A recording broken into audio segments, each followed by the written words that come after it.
22절 속에서 하나님은 그들에게 안식년을 지켜라 이럽니다. 안식년이 7번 지나면 50번째 되는 해는 희년을 지켜라.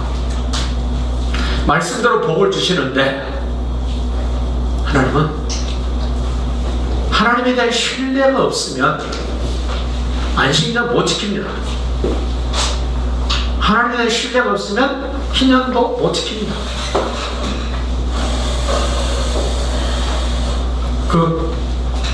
레위기 25장 21절에 보면 재밌는 말씀을 하세요. 3년 동안 쓰기에 족하게 주실 것이라네요. 어떻게 3년입니까? 6년째 지나서 첫 번째 안식년, 그리고 7번 지나서 그 다음에 희년, 그리고 그 다음에 씨 뿌려서 수확 거두려면 1년 걸려야 되죠. 어떻게 3년 동안 수입이 없이, 소출이 없이 어떻게 삽니까? 일반 사람들은 못 삽니다. 제가 어제 우리 교인한테 그랬습니다. 집사님들은 3개월 동안 수입이 없다면 어떻게 살랍니까? 3년도 아니고 3개월 동안 수입이 한 푼도 없다면 어떻게 살랍니까? 농사 짓는데 3년 동안 씨 뿌리지 말고 소출 거둬들이지 말고 그렇게 3년을 지나야 된다는데 우리 뭐 먹고 삽니까? 그래서 성경은 창세기서부터 계속해서 하나님이 말씀을 하시고 그 말씀을 하나님이 이루어 가시고 그 하나님을 신뢰할 수 있도록 만들어 놓으셨기 때문에 하나님을 신뢰하는 사람들은 그분의 말씀이 그대로 이루어진다는 것을 확신하기 때문에 수입 없어도 살 수 있습니다. 그래서 25장 21절에 그랬어요. 6년째 될 때 너희가 소출을 거두는데 3년 동안 먹을 수 있도록 내가 넉넉하게 줄 거야. 하나님은 대안을 세워놓고 말씀하시지 무조건 3년 굶어라 어떻게 굶습니까? 6년째 수확을 거둘 때 안식년, 희년, 그 다음에 씨 뿌려서 열매 거둘 때까지 먹을 수 있도록 내가 넉넉하게 줄게. 그 성경에 넉넉하다는 말이 없어요. 그래서 제가 성구를 띄워놓고 여기 사이에다 뭐 넣고 싶은 말 없냐 그랬더니 어떤 집사님이 넉넉히요 그러더라고요. 21절 넉넉히 쓸 것을 줄 거야. 그러면서 하나님 말씀하시는데 강조해요. 묵은 것을 먹을 것이다. 그럼 묵은 것 어떤 느낌이세요? 맛이 없죠. 물론 맛은 그렇죠. 맛은 햇살보다는 맛이 없을 수는 있어요. 묵은 것 그럼 무슨 생각이 드세요? 씨를 뿌려서 소출을 거두려면은 확신이 없습니다. 이게 잘 될지 안 될지. 근데 이미 수확해서 쌓아놨어. 어떤 느낌이세요? 걱정 없죠. 염려 안 해도 되지 않습니까? 씨를 뿌려서 소출을 거둔다면 흉년이 들지 풍년이 들지 예측할 수 없는데 이미 하나님은 3년 먹을 것을 6년째 됐을 때 다 거둘 수 있게 주셨다. 묵은 것을 먹을 것이다. 묵은 것을 먹을 것이다 라고 강조하세요. 저는 그 말씀을 보면서 말씀대로 복을 주시는 그 하나님을 신뢰하는 사람에게는 일도 염려 안 하도록 하시는 하나님이다. 일도 걱정 안 해도 됩니다. 하나님이 시키는 대로만 하면, 하나님이 말씀하신 대로만 하면 먹고 사는 거 걱정 안 해도 되지 않습니까? 사람들이 가장 염려를 많이 하고 내일에 대한 걱정을 많이 해야 될 장소 어디라고 생각하십니까? 광야입니다. 광야를 에레미야를 통해서 우리에게 이렇게 말씀을 하십니다. 광야는 씨 뿌릴 수 없는 땅, 간조한 땅, 사망의 땅, 음침한 골짜기, 뭐 이렇게 표현합니다. 씨를 못 뿌리니까 당연히 거두지 못합니다. 그런데 하나님이 광야 38년 동안 매일같이 상다리가 휘어질 만큼 진수성찬을 차려서 주십니다. 만나에다가 내추럴하게 고기에다가 저녁에는 보일러 떼주시고 낮에는 에어컨 떼주시고 그야말로 도저히 인간의 노력과 힘으로는 살 수 없는 광야길을 하나님은 그렇게 먹이시고 입히시고 함께 하셨던 그 광야길을 걸어본 사람들, 하나님의 신뢰가 더 확신해야 될 텐데 그런 확신을 못합니다. 이사야를 통해서 그렇게 말씀하세요. 그들은 보았지만, 그들은 들었지만 그들에게 깨닫는 마음을 내가 주지 않았어. 말씀대로 복 주신 하나님에 대한 것을 보고 듣고 깨닫기만 하면 염려 안 해도 됩니다. 걱정 안 해도 됩니다. 하나님의 말씀대로 복 주신 증거가 창세기 1장 2장에 나오지 않습니까? 말씀하신 대로 성경은 계속해서 하나님이 말씀하신 대로 하신다. 말씀하신 대로 복 주신다. 그러면 우리가 받을 복 어디 안에 있습니까? 말씀 안에 복이 있죠. 내가 말씀을 받아들이고 말씀을 가지고 있으면 이미 복 받은 겁니다. 우리가 받을 복은 예수님 안에 있습니다. 예수님을 영접하고 예수님이 내 안에 들어오시고 내가 예수님 안에 있으면 이미 그 복 받은 겁니다. 복은 하나님이 주십니다. 하나님이 나의 아빠가 되시면 그 복은 내 것. 근데 많은 사람들이 복 받으려고 노력을 하지 어떻게 하면 복을 주시는가에 대한 원리를 모르세요. 열심히 한다고 복 받습니까? 전략한다고 복 받습니까? 노력한다고 복 받습니까? 성경은 그렇게 말씀하시지 않으세요. 복을 주시는 원리가 있다 그러세요. 말씀 안에 있습니다. 복이. 예수님 안에 복이 있고 하나님 안에 복이 있습니다. 그 21절 22절 같이 한번 읽어볼까요? 내가 명령하여 여섯째 해에 내 복을 너에게 주어 그 소출이 3년 동안 쓰기에 족하게 하리라. 3년 동안 앞으로 씨 뿌리지 못하고 거두지 못할 텐데 3년 동안 너희 쓰기에 넉넉하도록 내가 줄게. 너희가 여덟째 해에는, 여덟째 해라는 말은 6년 지나고 안식년 지나고 희년 지나고 그 다음에 여덟째 해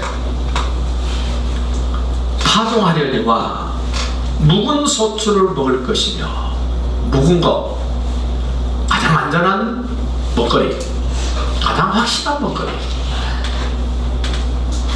아홉째 해에 그 땅에 소출이 들어오기까지 너희는 묵은 것을 먹으리라.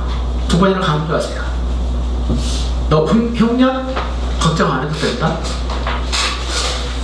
너 무엇을 먹을까, 무엇을 마실까, 무엇을 입을까 염려 안 해도 된다. 조건이 있습니다. 어떻게 하면 그렇게 됩니까? 어떻게 하면? 18절에서 그 조건을 이야기를 합니다. 너희는 내 규례를 행하며 내 법도를 지켜 행하라. 그리하면 그랬어요. 자, 성경에서 그리하면이라는 단어가 나오면 어떻게 해야 됩니까? 뒤로 가야 됩니까? 앞으로 가야 됩니까? 앞에는 내가 해야 될 내 몫이에요. 그리하면 뒷부분은 하나님이 책임지시는 분입니다. 그런데 우리는 하나님이 하실 것을 염려하고 있고 자기가 해야 될 것은 하지도 않습니다. 말씀 안에 복이 있는데 3년 동안 소출이 없어도 넉넉하게 묵은 것 넉넉하게 먹을 수 있도록 주시는데 조건이 있습니다. 내가 너에게 명령한 법도와 규례를 지켜 행하면, 그 법도와 규례와 율례가 뭡니까? 안식년, 희년, 그리고 일상생활 속에서 네가 문제가 생겨서 논밭을 팔게 될 때, 다른 사람의 논밭을 사게 될 때, 일상적인 세상은 그 몫이 어디냐에 따라서 값이 너무 다르지 않습니까? 근데 하나님은 몫이 어디냐? 대로변이냐 산골짜기냐 그거 따지지 않고 희년이 얼마 남아있느냐를 기준으로 해서 값을 정해라. 그거 정할 때는 속이지 마라. 그게 조건이었어요. 내 규례와 율례와 법도, 그리고 상대방을 속이지 않는 그러한 모습이 된다면 3년 동안 소출이 없어도 너 걱정 안 해도 돼. 3개월 동안 수입이 한 푼 없어도 괜찮아. 제가 신학교 가기 전에요, 3년 동안 하나님 정말로 10원짜리 한 개를 못 갖게 하시더라고요. 3년 동안. 그래도 어떻게 살았습니다. 집에 그동안에 제가 가지고 있었던 책, 뭐 있던 어떤 기구들 다 보물장수한테 줬더니 3,000원을 주더라고요. 3년 만에 3,000원을 딱 받아 손에 쥐었는데, 어이 부자야, 부자. 그러고 보니까 오늘 여기 본문에서 3년 동안 너희 쓰기에 부족함이 없도록 내가 줄게. 이런 하나님을 신뢰하고 하실랍니까? 내가 노력해서 먹고 살랍니까? 쉽지 않아요. 하나님에 대한 신뢰는 내가 하고 싶어서 되는 것이 아니라 하나님이 믿을 수 있도록 증거를 수도 없이 만들어 주시면서, 이래도 네가 나를 못 믿겠냐? 이 정도 있으면 너 나를 신뢰하고 믿고 따라올 수 있지 않겠냐? 내가 믿습니다는요 거의 부도수표입니다. 내가 믿습니다? 아니요. 주님이 믿어지도록 해주셔야지 제대로 된 믿음을 갖는 것입니다. 그렇게 해서 어제 이 설교를 했습니다. 말씀대로 복을 주시는데 매일께서는 딱 한 번밖에 여기 복이 안 나와요. 오랜만에 에스겔서를 30장 할 차례인데요. 자, 28장에서 무슨 일이 있었습니까? 기억하시나요? 3주가 지났는데 도로를 망가뜨리는데, 도로를 망하게 하는데 누가 동원이 됩니까? 그렇게 너무너무 싫고 배기 싫은 바벨론을 통해서 하나님은 예루살렘도 정신 차리게 하고 교만 덩어리였던 도로를 망하게 합니다. 조그마한 나라 가지고는 도로하고 상대가 안 됩니다. 근데 도로의 특징이 뭐였습니까? 도로가 왜 망합니까? 교만. 그렇죠. 교만 때문에 망합니다. 왜 교만했습니까? 대표적인 세 가지가 있었죠. 내가 신이. 아, 나 아름다워. 나 다른 사람보다 잘생겼어. 나 멋져. 피부도 도자기 피부야. 머리카락은 아주 윤기가 반절이야. 얼마나 얼굴에 조화가 잘 이루어지는지. 그 다음에 뭐죠? 다른 사람보다 나 지혜가 뛰어났어. 한 가지는 마음이 기만. 돈 많아. 이것 때문에 두로가 교만해져가지고 얻어터지는 거죠. 우리 예수 믿는 사람들은 조심해야 됩니다.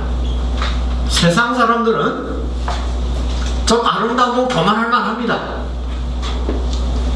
다른 사람보다 지식도 많고 지혜가 탁월하다면 교만할 만합니다.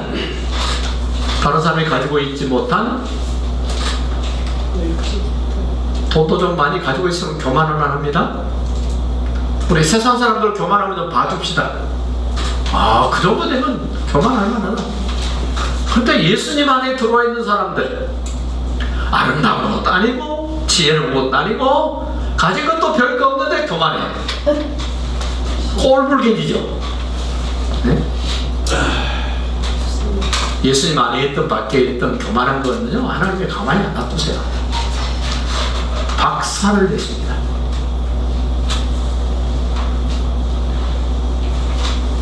두로가 얼마나 교만했습니까? 자기가 신이 아닌데 신인 채 했습니다. 바벨론이 두로를 공격했는데 전리품 얻었습니까? 못 얻었습니까? 못 얻어요. 못 얻었잖아요. 한 개도 못 얻었어요. 그래서 부직갱으로 쓰여지고 버려질 바벨론이지만 두로를 멸망시키는데 엄청난 공을 세웠던 바벨론에게 전리품을 주는데 이집트를 전리품으로 줍니다.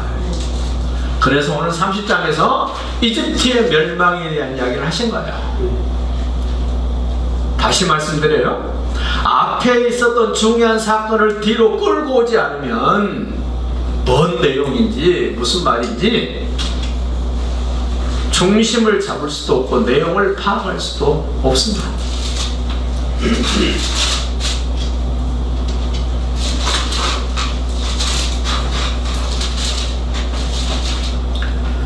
그럼 이집트는 왜 망합니까? 이집트가 망하는 이유, 두로하고 비슷합니다.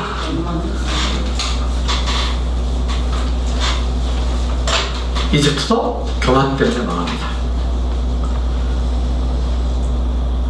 솔로몬이 자문에다 뭐합니까?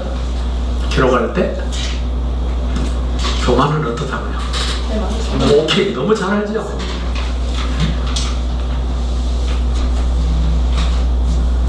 교만은 약이 없습니다. 약이. 가장 교만한 것이 문제되는 것이 뭡니까? 자기가 교만한 줄도 몰라. 그게 진짜 교만이거든요.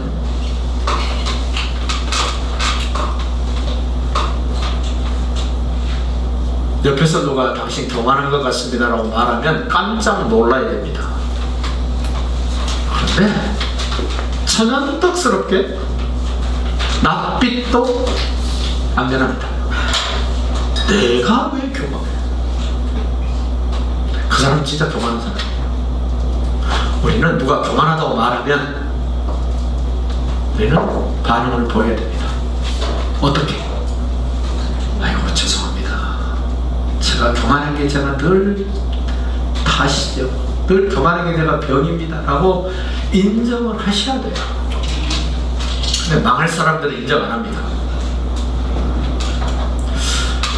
우리가 지금 에스겔서를 살피면서 바벨론을 통해서 예루살렘을 멸망시키는데, 바벨론이 예루살렘을 멸망시킬 때 주변 국가들 어떻게 했습니까? 주변 국가들이 예루살렘 망하는 것을 보고 박수쳤어. 발을 구르면서 아이고 구수하다, 야 잘됐다 이랬던 나라들 하나님 어떻게 하셨어요?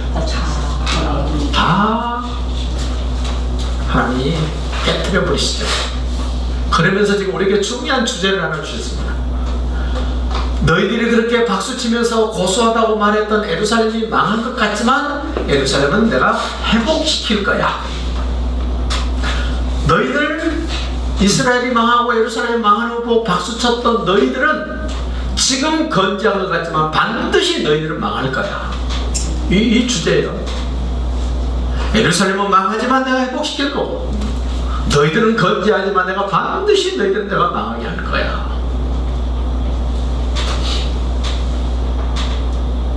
이게 에스겔서의 큰 주제입니다. 주제.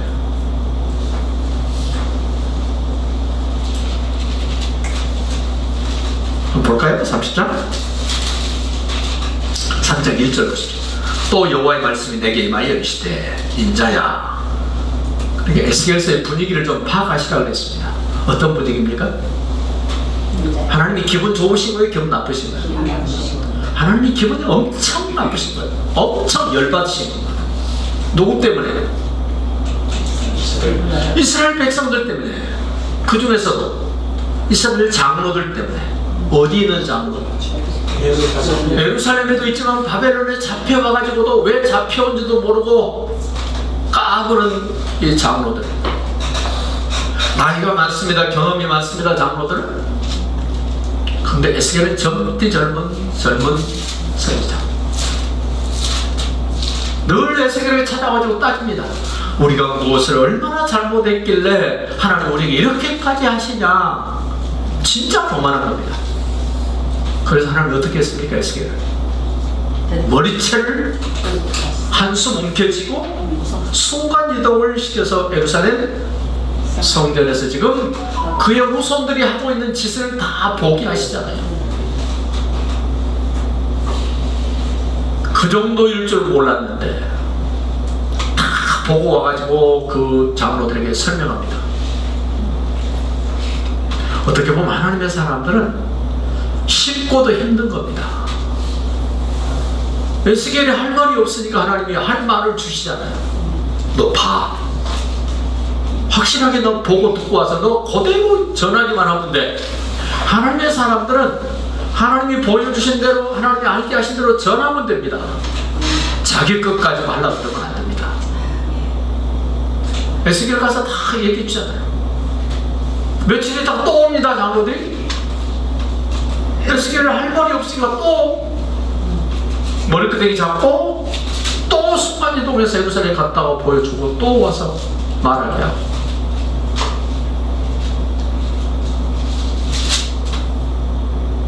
에스겔도 제사장이잖아요. 지도자들의 꼴이 얼마나 대책이 없는가. 오늘 이제 34장을 일단 살필 터인데 34장 목자들 양 엄청난 말씀을 하세요. 우리는 목자 양 그러면 10분 23편만 떠올리는데 에스겔 34장은 그보다 훨씬 더 엄청난 말씀을 하고 계십니다. 다시 30장 2절 보십시오. 인자야 너는 예언하여 이르라. 인자야. 우리 글씨로 인자라 그랬지 뭐 어떻게 우리는 이해하자고요? 좋게 표현하면 사람의 자식아. 하나님 더 열받을 때는요. 이놈식이야. 야 인간의 자식아. 이런 거 지금 굉장히 뭐 고상하게 표현한 게 아니고 하나님이 화가 지금 잔뜩 나 있다고요. 네? 이스라엘 때문에, 장로들 때문에, 종교 지도자들 때문에, 우상 숭배하는 것 때문에.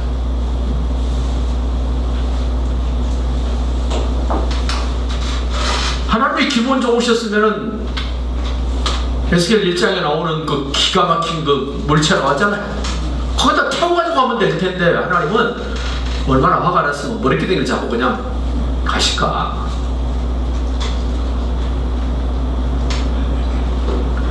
인자여 너는 예언하여 이르라. 주 여호와께서 이와 같이 말씀하시되 너희는 통곡하며 이르기를 슬프다 이 날이 와라. 통곡하랍니다. 슬픔의 날이 온답니다. 누구한테 하는 말입니까 지금? 여기만 보면 잘 모르죠. 더 읽어봐요. 3절 그날이 가깝도다. 여호와의 날이 가깝도다. 중요한 단어는 반복한다고 그랬습니다. 슬픔의 노래를 불러야 할 날이 가깝다. 가까워진다. 가까워지고 있다. 이런 소식을 전하는 에스겔 기분이 어떨까요? 에스겔도 그 분위기에 영향을 받습니다. 이런 슬픔의 소식을 전하는데 빵글빵글 웃으면서 하겠습니까?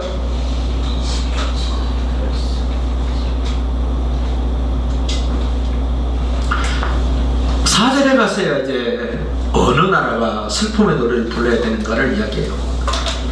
이집트의 칼이 말 것이라. 이집트에서 죽임당한 자들이 엎드러질 때에 와, 이집트가 슬픔의 노래를 불러야 된답니다. 그러면서 3절을 다시 보지. 이제 이집트란 말이 나왔으니까 3절 다시. 그날이 가깝도다. 여호와의 날이 가깝도다. 구름의 날 것이요 여러 나라들의 때 이리로다. 아니, 이집트가 망하는데 왜 여러 나라들이 이 슬픔을 노래해야 된답니까? 예루살렘 망하실 박수치는 가치도 장이다. 이웃나라. 아니, 이집트가 어떤 나라입니까? 대단한 나라 아닙니까? 네. 이집트하고 끼리끼리 지금 세계 정세를 한번 보세요. 트럼프가 베네수엘라 깨부시고 이란 깨부시고 여기저기 막 다 하죠. 네. 어디 깨부시려고 그럴까요? 중국 깨부시려고.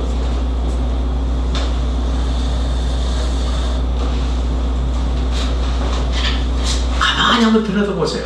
이 성경하고 지금 세상 역사가 돌아가고 있는 거 한번 보세요. 패권 국가가 되고 싶어서 자기 영향권 아래 나라를 많이 두면 둘수록 강대국이죠. 네. 그때 당시에 이때 당시에 이집트 막강한 거 아닙니까? 신생 바벨론.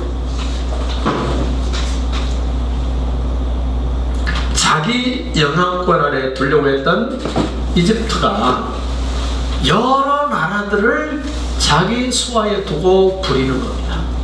자기 영향권에 둡니다. 그래서 여러 나라들이 슬픔의 때가 왔다. 우리나라도 어느 줄에 서야 되나? 중국 줄에 서야 되나? 미국 줄에 서야 되나? 일본 줄에 서야 되나? 러시아 줄에 서야 되나? 세계 정세는 똑같습니다. 그래서 역사학자들이 하는 말 뭡니까? 역사 속에서 역사를 배워야 됩니다. 근데 역사를 통해서 역사를 안 배웁니다. 우리나라 인조 때 무슨 일이 벌어집니까? 단전. 인조 때. 단전. 인조 때 큰 전쟁을 2번 치르잖아요. 남한산성에 갔다가 강화도로 가려다가 못 가고 남한산성에 가가지고 참 왕으로서의 그 수치.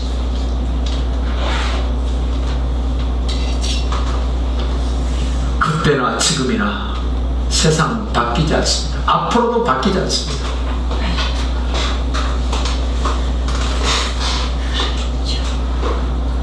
그러니까 4절 보시면 이제 여러 나라들의 때가 그랬는데 이집트의 칼이 임할 것이라. 이집트에서 죽임을 당한 자들이 엎드려질 때 구스, 이집트와 가까웠던 손잡았던 나라 중에 하나가 구스.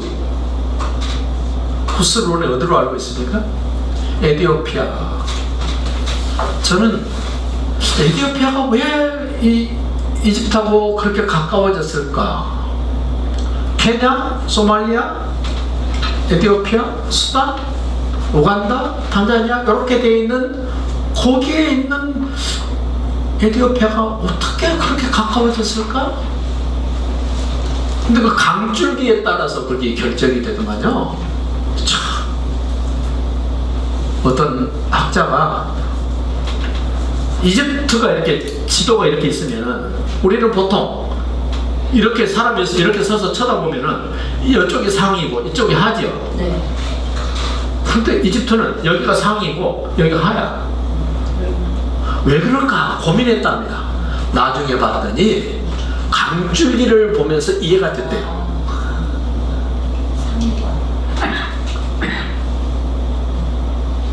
그 강줄기가 나일 강줄기하고 연결되어 있는 뭐 그렇게 연결이 된다고 그러더라고요. 저는 잘 모르겠습니다만은 그 구스뿐만 아니라 5절에 보세요. 뭐가 나오나 보세요. 구스와 붓과 룻과 모든 섞인 백성과, 섞인 백성이라는 말은 오늘날로 말하면 프로야구, 프로농구, 프로축구에서 누구 데려오죠? 용병. 우리나라 선수로는 실력이 안 되니까 비싼 돈을 주고 용병을 데려오죠. 이 섞인 백성이라는 것을 용병으로 이해를 하시면 돼요. 우리를 위해서 잘 싸워줄 수 있는 사람, 이집트를 위해서 잘 싸워줄 수 있는 사람들, 국가 및 동맹한 땅의 백성들이 그들과 함께 칼에 엎드려지리라. 이집트의 영향 아래 있었던 나라들을 나오잖아요. 그 여러 나라들의 슬픔의 노래를 부를 때가 가까웠다. 망하는 것은 이집트인데 같이 동맹을 맺고 조약을 맺었던 나라들이 같이 고동을 치는 거죠.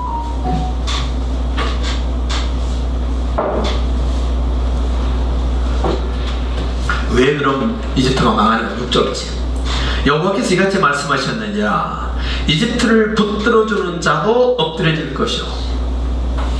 이집트가 망해야 되는데 자꾸 힘을 실어줍니다. 너를 건져야 돼, 버티고 있어야 돼 하고 자꾸 힘을 실어주는 그 나라도 어떻게 한다고요?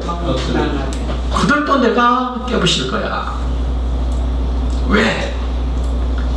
이집트의 교만한 권세도 낮아질 것이야. 뭐 때문에 망한다고 그래요? 지금 실질적인 망하게 된 제1원인 뭐라고요? 교만이에요. 교만.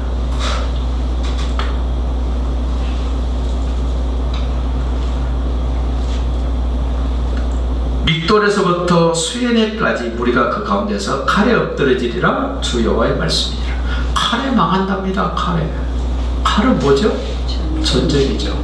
하나님이 쓰시는 세 가지: 방패, 칼, 기근, 전염병. 세 가지가 다 등장할 수도 있습니다. 하나님이 인간을 깨우치는 방편으로 전쟁, 기근, 전염병. 코로나19가 왔을 때 전 세계 사람들이 어떻게 했습니까? 아니, 멈춘 게 아니고 코로나19를 극복하려고 하나님께 엎드립니까? 자기들 머리 굴려가지고 백신 개발합니까? 그게 인간의 교만인가요? 백신 맞은 사람들 어땠어요? 안전했습니까? 안 맞았으면 멀쩡하게 살아있어야 될 사람들이 많이 죽었잖아요. 제 아는 사람도 백신 맞고 완전히 이상해져 버렸어요. 죽지는 않았는데 이상해졌어요. 정신이 이상해졌어요. 아무도 책임 안 져주잖아요.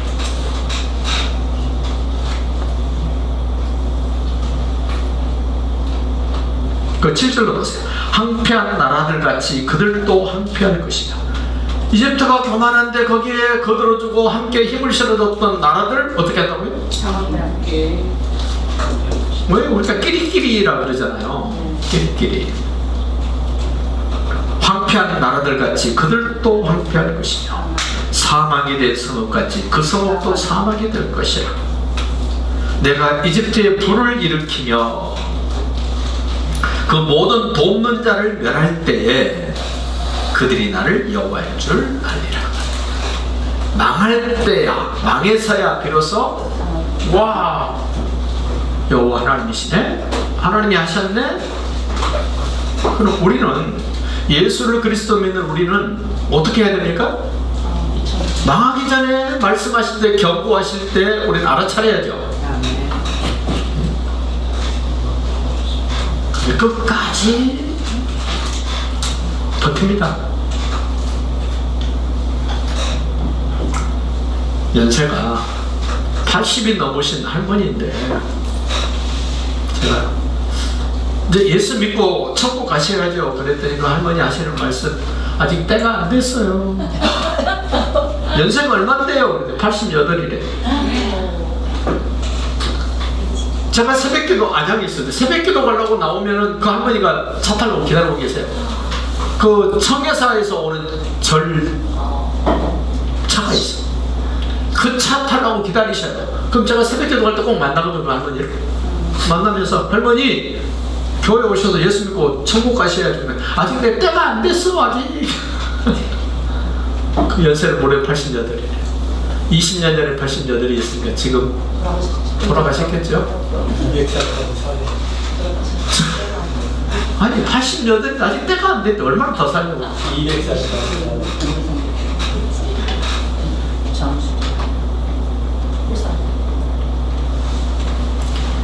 그분은 돌아가실 때까지도 예수를 모르고 하나님을 모르실 수 있어요.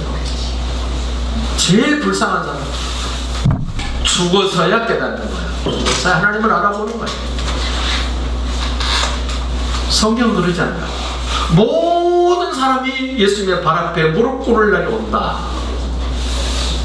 그때는 빼박이죠. 그때는 빼박이죠. 빼박.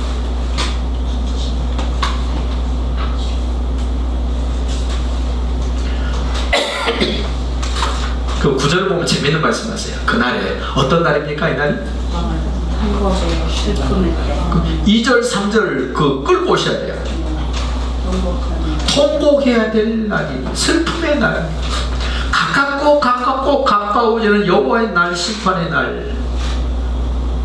그날에 사절들이 내 앞에서 배로 나가서 염려 없는 구스 사람들을 두렵게 하리니. 이집트하고 구스는 멀리 떨어져 있지 않습니까? 근데 배 타고 빠져나가가지고 구스 사람들에게 이 슬픈 소식을 알려주면서 그들을 두렵게 만든답니다.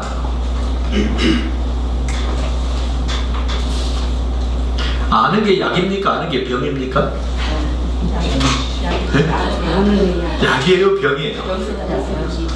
어떤 사람은 아는 게 약이 되는데 어떤 사람한테는 아는 게 병이야. 이 구스 사람들 이 소식을 아는 게 뭡니까? 병이죠. 차라리 그런 소식을 알려주지 말고 예수가 그리스도라는 사실을 알려주면 좋을 텐데.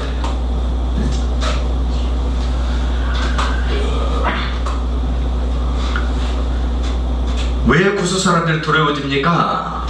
이집트의 재앙의 날과 같이 그들에게도 심한 근심이 있으리라. 이것이 오리로다. 이집트가 가까이 했던 사람들 다 어떻다고요? 같은 신세, 같은 모양, 같은 꼴 된다. 그래서 세상은요, 대표 원리가 굉장히 통해요. 대표 원리. 나는 어떤 대표를 따라야 됩니까? 인류의 첫 번째 대표 아담이에요. 산자의 대표 아담. 그 말은 죽을 수 있다는 얘기예요. 살리는 자의 대표 누굽니까? 예수. 아담 대표 쫓아서 따라가다가 야 이거 큰일 나겠다 싶으면 돌아서 가지고 살리는 대표로 가야죠. 네. 마지막 아담 예수께로 가야 되잖아요. 이집트하고 땅은 멀리 떨어져 있지만 구스 사람들이 전해준 그 소식을 듣고 구스 사람들도 심한 근심이 있으리라. 얼마나 근심이 심하면 이런 표현을 썼을까요? 근심이 심해지면 다른 성경은 뭐라고 표현합니까? 뼈가 녹는다. 심한 골다공증 검사해 보셨어요? 우리 여자분들 나이가 높아갈수록 꼭 검사해야 될 게 있죠. 며칠 전에 집사람하고 검사 받으러 갔는데 집사람이 깜짝 놀라는 거예요. 그래서 안 좋아서 깜짝 놀란 줄 알았더니 좋아서 놀란 거예요. 좋아요. 아, 이 사람은 그거는 기분 좋게 해야지 왜 그래 놀래냐고.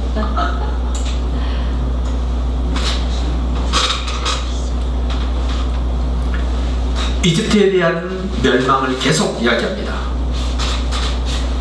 10절도 보세요. 주 여호와께서 이같이 말씀하셨는데 내가 또 바벨론의 느부갓네살 왕의 손으로 이집트의 무리들을 끊으리니. 누구를 통해서 망하게 한다고요? 바벨론을 통해서 망하게 한답니다. 지가 세면 더 센 사람이 등장을 합니다. 지가 버티면 더 힘센 사람이 와서 무너뜨립니다. 그가 여러 나라 가운데 강투한 자기 군대를 거느리고. 여러분, 그가는 누구예요? 인칭대명사를 잘 살피자 그랬어요. 그가는 누굽니까? 구원했어. 그렇죠. 바벨론 느부갓네살 왕. 하바국 선지자가 이 갈대아 사람들 보고, 바벨론 사람들 보고 뭐라 그럽니까? 표현을, 엄청난 표현을 씁니다. 빠르기도 하고 용맹스럽기도 하고 자기 거 아닌 걸로 전부 자기 거 만들고. 그런 바벨론이 예루살렘 이스라엘을 친다 하니까 하박국 선지자가 불만이 많아가지고 어찌하여 하나님 이럴 수 있습니까? 이럴 수 있습니까? 했잖아요. 근데 나중에 하박국이 깨닫고 난 다음에는 뭐라 그래요? 뭐가 없고 없을지라도 나는 여호와 그런 하나님으로 말하면 나는 기뻐하랍니다. 멋진 고백이 되잖아요. 바벨론 느부갓네살 왕의 손으로 이집트의 무리들을 끊으리니 그가 바벨론 느부갓네살 왕이 여러 나라 가운데 강투한 자기 군대를 거느리고 와서 그 땅을, 어떤 땅? 이집트 땅 멸망시킬 때 칼을 빼어 이집트를 쳐서 죽임당한 자로 땅에 가득하게 하리라. 이집트는 큰 소리 뻥뻥 치죠. 우리가 누구요? 내가 그 모든 강을 마르게 하고 그 땅을 악인의 손에 팔겠으며 타국 사람의 손으로 그 땅과 그 가운데 있는 모든 것을 황폐하게 하리라. 나 여호와의 말이니라. 이집트의 교만을 뭐라고 설명하는 13절 보세요. 주 여호와께서 또 이같이 말씀하셨는데 내가 그 우상들을 없애며. 어디의 우상? 이집트의 우상은 출애굽할 때부터 이미 말씀하셨잖아요. 이집트의 우상, 저 바벨론, 갈대아, 메소포타미아의 우상, 그리고 가나안 땅의 우상, 총 집합지가 어디라고요? 가나안 땅이라고 했어요.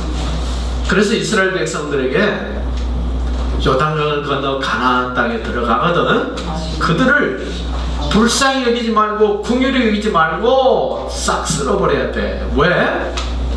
거기는 우상이 이집트 것도 들어와 있고 저 메소포타미아 것도 들어와 있고 그 본토 토종 우상도 있어. 그건 다 치우지 않으면 너네들 꼴 똑같이 돼.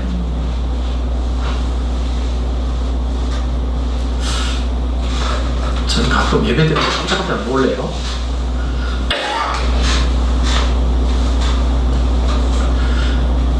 내게 말씀 누구에게 주셨다고 생각합니까? 물어봤더니 아무도 대답을 안 해요. 누구에게 줬습니까? 물론 나에게 줬지만 그때 당시 이집트에서 나온, 그럼 창세기도 누구에게 줬습니까? 이집트에서 나온 사람들에게. 그럼 이집트에서는 바로가 신이고 모든 피조물들의 신이었던 그 이집트에서 그렇게 평생을 알고 그렇게 믿고 그렇게 살아왔는데 갑자기 모세라는 사람이 하나님이 보내서 왔다 그러면서 그것들을 다 쓸데없는 우상이고 참신은 창조주 하나님만이야 라고 말했을 때 그때 아브라함 무슨 어땠을 것 같습니까? 띵! 충격이지 않았을까요? 전부 새롭게 세팅해야 되잖아요. 전부. 세상에 살다가 예수 안으로 들어왔으면 전부 새롭게 해야 되는데 그냥 가져와서 비슷하게 어정쩡하게 그냥 넘어가고 그냥 써먹고 또 꺼내 쓰고 또 나중에 또 급하면 또 꺼내 쓰고 그런 구습들 하나님이 얼마나 싫어하십니까? 13절 다시 보세요. 내가 그 우상들을 없애며 신상들을 높 가운데서 부수며 이집트 땅에서 왕이 다시 나지 못하게 하고 그 땅에 두려움이 있게 하리라. 그러면서 계속되어지는 단어가 있어요. 12절 보세요. 8절에도 나옵니다만은 내가 이집트에 불을 일으키며 12절에요. 내가 그 모든 강을 마르게 하고 누가? 하나님. 그렇죠. 계속 강조합니다. 14절 내가 바드로스를 항폐하게 하며 15절 내 분노를 이집트의 경관성읍 신에 쏟고 16절 내가 이집트에 불을 일으키리니 18절에도 내가 이집트의 멍에를 꺾으며 19절에도 이같이 내가 이집트를 심판하리니 내가 여호와인 줄 그들이 아니라. 이게 누가 하신다고요? 하나님. 실질적으로는 하나님이 하시는데 눈에 보이게 쓰여지는 것은 바벨론 느부갓네살이야. 그럼 우리는 바벨론 느부갓네살만 볼 게 아니라 느부갓네살을 부직객으로 쓰고 계신 하나님을 봐야죠. 아멘. 그래야 제대로 볼 거 아닙니까? 눈에 보여지는 것보다도 보이지 않게 역사하시는 주관자 되신 하나님을 인지하셔야 돼요. 어쩐 일로 잠을 한숨을 못 잤어요? 새벽기도 보니까 전화기가 난 거예요. 여러분 보고 싶어가지고 잠을 못 잤다고요. 여러분 잘 잤죠?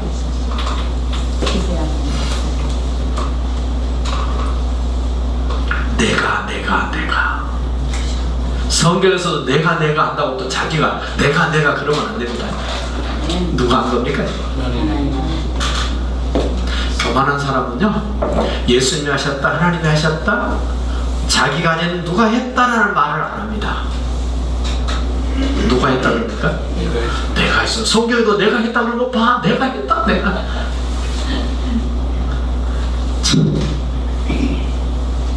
우리 목사님들 설교 중에 내가라는 말을 몇 번이나 하십니까? 설교 30번 하신다면 내가라는 말을 몇 번이나 하십니까? 저는 우리 교인들에게 그래요. 어디 가서 설교 듣다가 목사 자신이 내가라는 말을 3번만 나오면 그 예배 듣지 못 나가라. 들을 게 없다 하기는. 자기가 뭐 합니까? 하나님이 하시고 주님이 하시고 성령님이 하신 것을 자기가 했다라고 자기 자랑하는 목회자, 자기 자랑하는 설교자.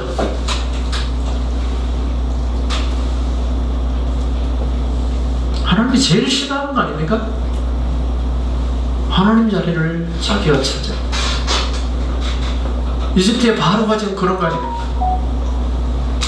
바벨론 느부갓네살도 그러다가 뒤지가 혼나고 또 깨달는 것이 있다면 또 20절도 보세요. 11년 첫째 달 7일 날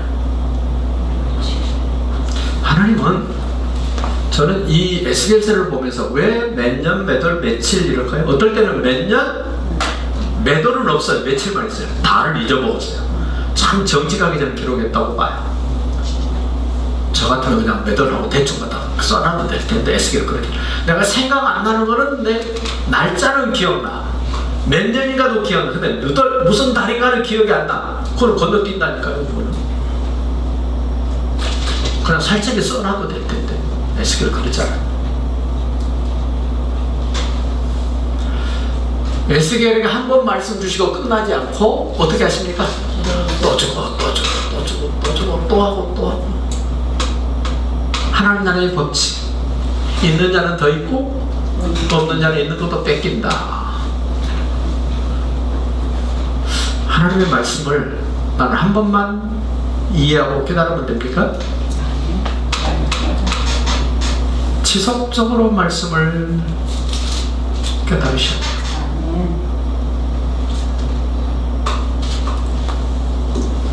뭐라 그러나 보세요. 21절. 인자야, 이 사람의 자식아, 내가 이집트의 바로 왕의 팔을 꺾었더니 칼을 잡을 힘이 있도록 그것을 아주 싸매지도 못하고 약을 붙여 싸매지도 못하게 했느니라. 어떻게 했다고요? 완전히 폐기처분하도록 내가 했다? 네? 좀 팔이 불편하면 붕대 감고 뭐 압박붕대 감고 아니면 막대기 붙여가지고 징에 감아가지고 쓸 수도 있잖아요. 그것도 못하도록 내가 완전히 폐기처분했어야 약을 붙여 싸매지도 못하도록 내가 확 꺾어버렸다. 제기불능으로.